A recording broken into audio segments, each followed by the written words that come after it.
Hello everyone, myself Dr. Krishna Daka, MDS in Periodontics and Oral Implantologist at City Dental Hospital, Rajkot, Gujarat. આજે હું તમને dentistry વિશેના myths and facts એટલે કે માન્યતાઓ જે રહેલી છે તે સાચી છે કે ખોટી એના વિશે ઇન્ફોર્મેશન આપીશ. સૌપ્રથમ તો ઘણા બધા લોકોને એવું લાગતું હોય કે દાંત સાફ કરાવવાથી દાંત હલી જાય છે ને દાંત નબળા પડી જાય છે. મોસ્ટ ઓફ લોકો આવું માનતા હોય છે, પરંતુ આ વાત ખોટી છે. તમે દાંત સાફ કરાવો છો તો તમે તમારા દાંત અને પેઢા બેઉનું આયુષ્ય વધારો છો. દાંત સાફ થાય છે ત્યારે શું થાય છે કે બે દાંતની વચ્ચેની જે જગ્યાઓ હોય છે અને દાંતની આજુબાજુની જગ્યામાં જે કંઈ પણ ક્ષારી લાગેલી હોય છે તે રિમૂવ કરવામાં આવે છે.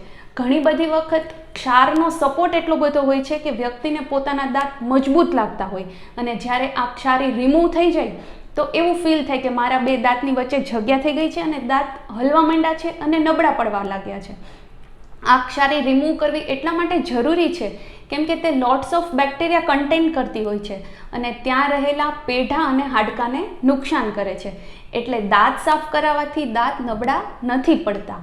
બીજું, ઘણી બધી વખત એવું જોયું છે કે વ્યક્તિ એવું માને કે દાંત સાફ કરાવી એટલે દાંતનું ઉપરનું પડ ઇનેમલ છે એ ઘસાઈ જાય છે, ઇનેમલને નુકસાન થતું હોય છે.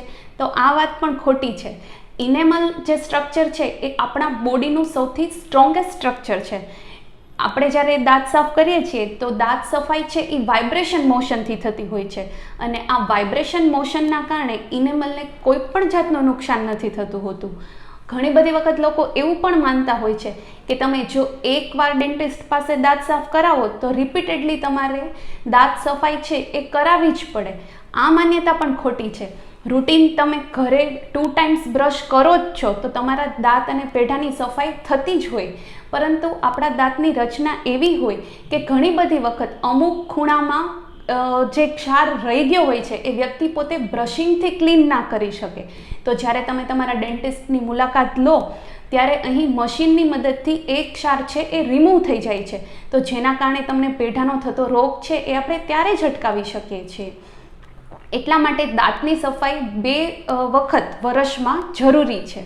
જો તમને અમારો આ વિડીયો ગમ્યો હોય તો એને લાઈક કરો, શેર કરો અને અમારી ચેનલને સબસ્ક્રાઈબ કરો. Thank you so much.